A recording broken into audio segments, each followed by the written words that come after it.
28 मई 1998।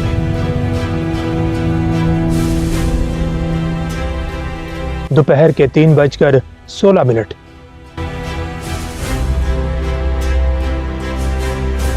एक ऐसा लम्हा जिसने दुनिया का तवाज़ुन ही बदल दिया।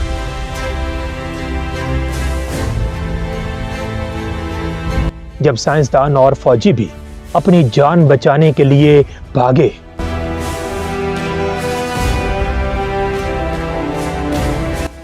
सुपर पावर्स को कहना पड़ा कि अब यह खित्ता दुनिया का इंतहाई खतरनाक इलाका बन चुका है।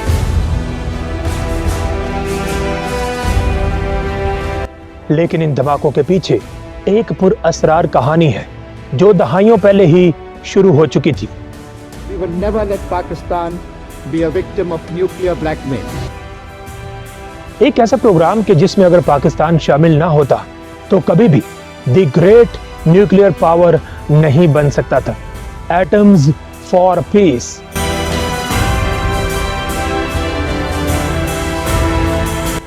हुआ कुछ यूं कि 8 दिसंबर 1953 को एक शख्स यूएन के जनरल असेंबली इजलास में पहुंच जाता है और दुनिया को एक नई तजवीज देता है। और यह शख्स कोई और नहीं बल्कि यूनाइटेड स्टेट्स ऑफ अमेरिका के 34th प्रेसिडेंट डिवाइट आइजनहावर थे। आइजनहावर ने दुनिया से पहली बार कहा कि आइए न्यूक्लियर को तबाही के लिए इस्तेमाल करने की बजाय इंसानी तरक्की और भलाई के लिए इस्तेमाल करें। इस तजवीज पर एक लम्हे के लिए तो दुनिया हंसने लग गई, क्योंकि चंद साल पहले अमेरिका ने हिरोशिमा और नागासाकी पर लिटिल बॉय और फैट मैन गिराकर लाखों लोगों को फिजा में तहलील कर दिया था और इन दोनों शहरों को सफाई हस्ती से मिटा दिया था।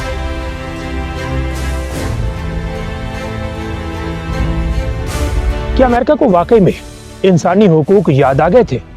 ऐसा नहीं था। अमेरिका ने यह तजवीज दुनिया को तबाही से बचाने के लिए नहीं दी थी, बल्कि खुद अमेरिका सफाई हस्ती से मिटने वाला था और वो अपने बचाव के तरीके तलाश कर रहा था। The great Soviet union.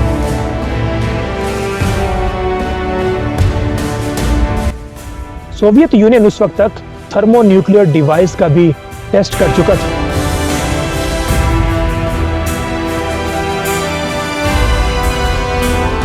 साल 1954 Eisenhower atoms for peace program का आगाज कर देते हैं।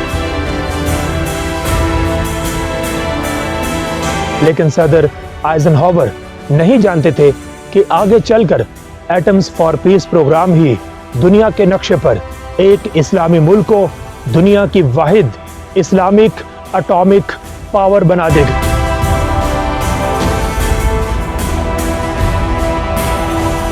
न्यूक्लियर के इस्तेमाल से पाकिस्तान को एक आइडिया मिलता है। इससे चंद दिनों में पूरे मुल्क के लिए काफी बिजली बनाई जा सकती है। इस मुआहदे के बाद अमेरिका ने पाकिस्तान के मुख्तलिफ शहरों में एटम्स फॉर पीस प्रोग्राम की एग्जीबिशंस शुरू कर दी और इन नुमाइशों के आगाज के साथ ही पाकिस्तान के इरादे बदलना शुरू हो गए और कुछ बड़ा करने की ठान ली। पाकिस्तान ने उसी साल ही फौरी तौर पर Pakistan council of scientific and industrial research के नाम से इदारा कायम कर दिया और सिर्फ मजीद एक साल बाद पाकिस्तान एटॉमिक एनर्जी कमीशन कायम कर दिया। अगले साल 1955 में पाकिस्तान का अमेरिका के साथ सिविल न्यूक्लियर टेक्नोलॉजी में मुआहदा हो गया। इस मुआहदे के तहत अमेरिका ने पाकिस्तानी साइंसदानों को अमेरिका बुलाकर एक साल में ट्रेन किया और इसके साथ ही अमेरिका ने कुछ ऐसा कर दिया जिसकी वजह से अमेरिका को ही पाकिस्तान की न्यूक्लियर टेक्नोलॉजी का असल खालिक और बानी भी समझा जाता है। न्यूक्लियर फिजन पैदा करने वाला फिसाइल मटेरियल।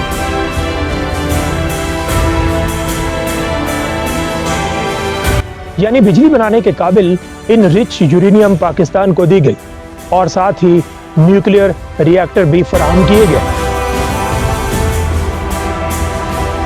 यहां पर एक ऐसा शख्स सामने आया जिसके दिमाग में शुरू दिन से ही खराफाती आइडियाज जन्म ले रहे थे।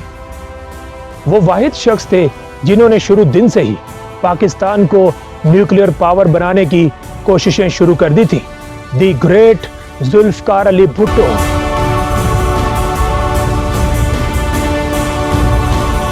अयूब खान के दौर में जुल्फकार अली भुट्टो पाकिस्तान के वजीर खारजा बने और सदर अयूब खान के करीब होने की वजह से उनका status second powerful person of the state तक पहुंच चुका था।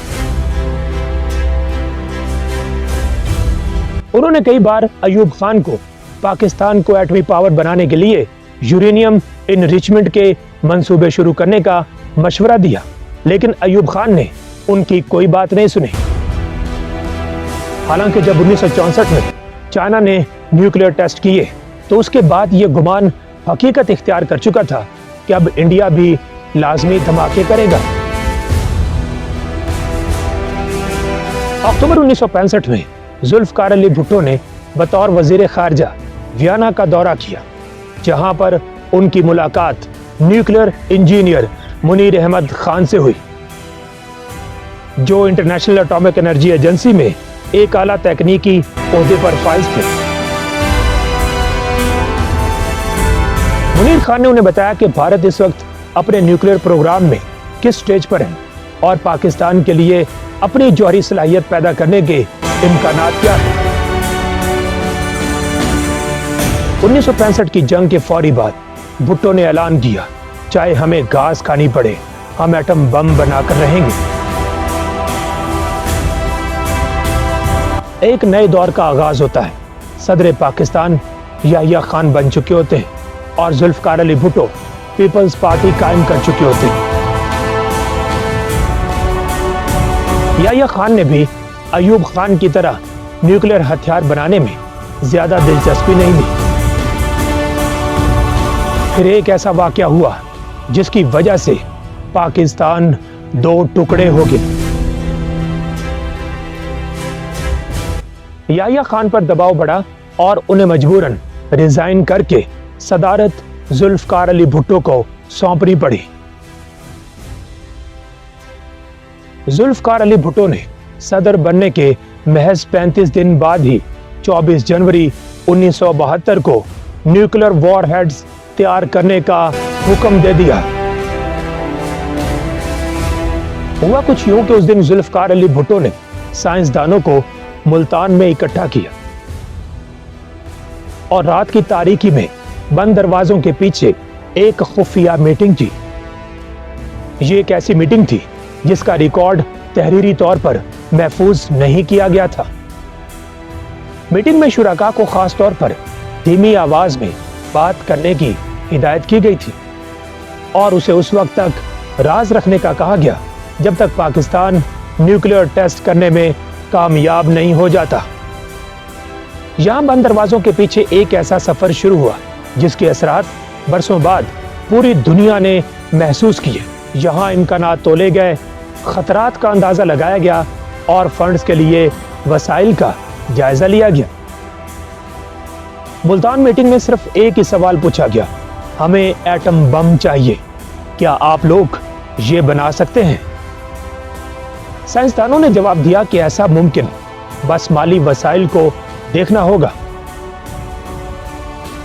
जुल्फकार अली भुट्टो ने साइंसदानों से कहा कि आप काम शुरू करें, वसाइल मैं दूंगा। इसके साथ ही पाकिस्तान में वेपन ग्रेड प्लूटोनियम पर काम का आगाज हो गया।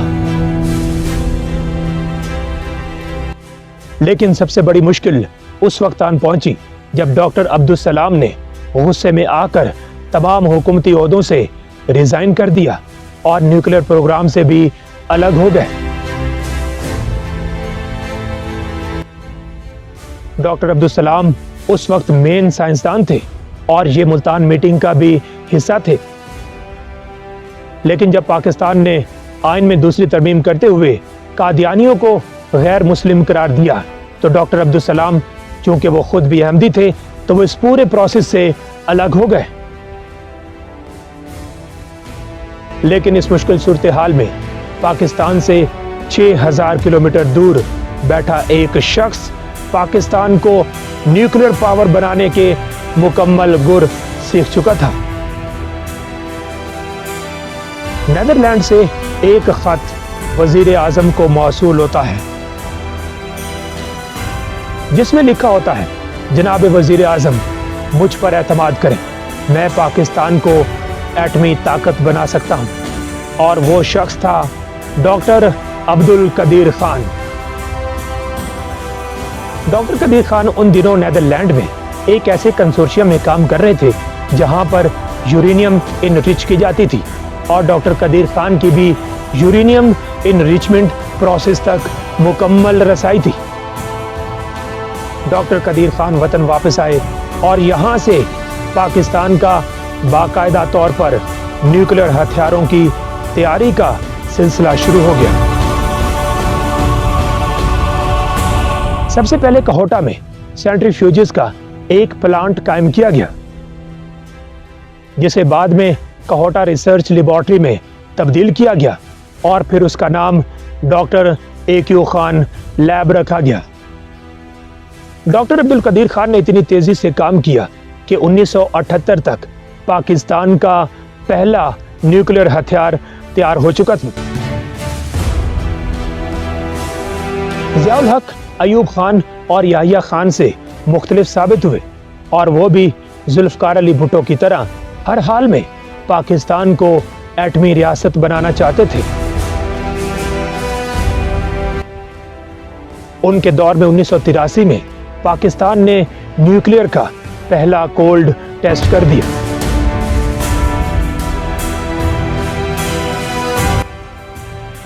उनके दौर में पाकिस्तान चाइना को अपने न्यूक्लियर प्रोग्राम के हवाले से मुकम्मल तफसील बता चुका था और चाइना को भी यकीन हो चुका था कि पाकिस्तान ये सलाहियत हासिल कर चुका है। चाइना ने 1982 में पाकिस्तान की सलाहियतों को तेजी से बढ़ाने के लिए न्यूक्लियर हथियारों के लिए 90% इनरिच यूरेनियम फराहम कर दी। ये यूरेनियम C-130 तैयारों के जरिए पाकिस्तान पहुंचाई गई, जिसे पाकिस्तान ने 2 न्यूक्लियर वॉरहेड्स तैयार किए।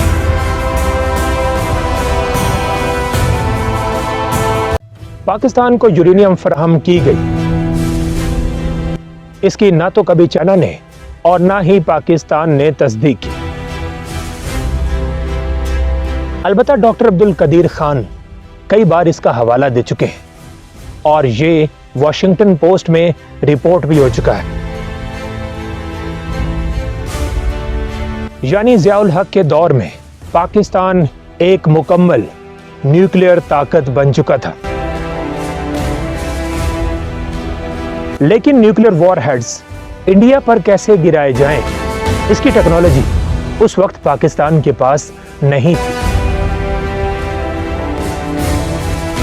अगले 12 सालों में जहां पाकिस्तान ने न्यूक्लियर वॉरहेड्स तैयार किए तो साथ में मिसाइल टेक्नोलॉजी पर भी काम जारी था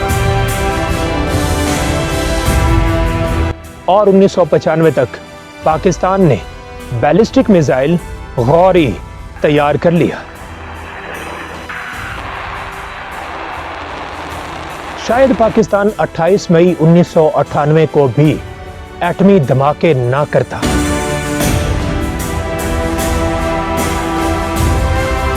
लेकिन भारत की एक गलती ने पाकिस्तान को ऐसा करने पर मजबूर कर दिया। ऑपरेशन शक्ति 11 मई 1998 इंडिया में पोखरान में जेरे जमीन धमाके हो जाते हैं। ये इंडिया का पहला न्यूक्लियर टेस्ट था। इस टेस्ट में इंडिया ने 3 धमाके किए। 2 रोज बाद 13 मई को एक और टेस्ट में 2 धमाके कर दी। उस वक्त ऐसा महसूस हो रहा था जैसे पाकिस्तान के लिए वक्त रुक गया था, क्योंकि उसके बाद इंडियन क़यादत का रवैया इंतहाई सख्त हो गया। वो पाकिस्तान को सरेआम धमकियां लगाने लगा। अटल बिहारी वाजपेयी ने कहा कि हमारे पास बड़ा एटमी हथियार है, शरारती पड़ोसियों पर गिरा देंगे। इंडिया के धमाकों के बाद पाकिस्तान में एहतजाज शुरू हो गया और हर कोई एक ही मुतालबा कर रहा था कि पाकिस्तान न्यूक्लियर टेस्ट करे। पाकिस्तान तहरीक इंसाफ के चेयरमैन इमरान खान भी सड़कों पर निकल आए। उन्होंने फौरी तौर पर एटमी धमाके करने का मुतालबा किया। इमरान खान ने नारा लगाया कि रूखी सूखी खाएंगे, एटम बम बनाएंगे। इंडियन धमाकों के वक्त वजीर आजम नवाज शरीफ काजाकिस्तान के शहर अलमाती में इकोनॉमिक कोऑपरेशन ऑर्गेनाइजेशन के इलाकाई सरबराही इजलासों में शरीक थे, जहां से उन्होंने आर्मी चीफ जहांगीर करामत को एटमी धमाके करने की तैयारियां शुरू करने का हुक्म दे दिया। आर्मी चीफ ने वजीर आजम से कहा कि आप वापस आ जाएं और हम पहले कुछ मशवरा कर लें। नवाज शरीफ वापस आए और 13 मई को काबीना की दिफाई कमेटी का बंद कमरा इजलास हुआ, जिसमें पाकिस्तान तहरीक इंसाफ के सीनियर रहनुमा उमर अयूब खान के वालिद गौहर अयूब खान, उस वक्त के वजीर खजाना सरताज अजीज, शुजात हुसैन, डॉक्टर अब्दुल कदीर खान और डॉक्टर समर मुबारक मंद शरीक थे। वजीर खजाना सरताज अजीज ने मशवरा दिया कि एटमी धमाके करने की बजाय दुनिया से मुआशी पैकेज हासिल किया जाए, गारंटीज ली जाएं। मुकम्मल तैयारी के बाद पाकिस्तान का पीछे रहने का कोई इरादा नहीं था और फैसला हुआ कि धमाके किए जाएंगे। खुफिया तौर पर पाकिस्तान एयरफोर्स के C-130 तैयारे उड़ान भरते हैं, जिनको हिफाजत के लिए F-16 फाइटर जेट्स आसमान में घेर लेते हैं। फौरी तौर पर पाक फौज ने चागी में 100 किलोमीटर का इलाका घेरे में ले लिया और हर तरफ पाकिस्तान के जंगी जहाज परवाज करने लगे। पाकिस्तान के धमाकों के वक्त इंडिया हमला भी कर सकता था और इस खतरे के पेश नजर पहले ही कई मकामात पर हतफ और गौरी मिसाइल नस्ब कर दिए गए और इंडिया के कई अहदाफ निशाने पर रख लिए गए। C-130 तैयारों में एटमी हथियार होते हैं। पाकिस्तान ने हिरोशिमा और नागासाकी पर गिराए गए लिटिल बॉय और फैट मैन से भी बड़े न्यूक्लियर बॉम्ब चागी पहुंचा दिए। हिरोशिमा और नागासाकी पर गिराए गए बॉम्ब 25 किलो टन के थे, जबकि पाकिस्तान ने 30 किलो टन बॉम्ब के धमाके करने का फैसला कर लिया था। इब्तदाई तौर पर एटमी हथियार क्वेटा पहुंचाएंगे, जहां से हेलीकॉप्टर के जरिए उन्हें चागी मुंतकिल किया गया। लेकिन अचानक वो हुआ जिसका पाकिस्तान को पहले से ही खदशा था। नवाज शरीफ को कॉल मौसूल होती है और कहा जाता है, जनाब वजीर आजम, डोंट डू दिस। अमरीकी सदर बिल क्लिंटन।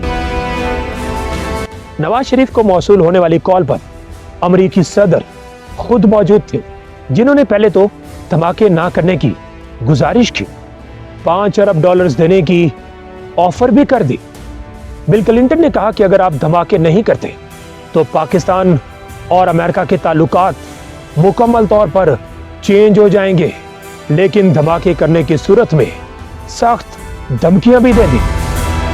बिल क्लिंटन ने कहा कि भारत नुकसान पहुंचाए या ना पहुंचाए, हम पाबंदियां लगाकर आपको नुकसान पहुंचाएंगे, सारी एड भी बंद हो जाएगी।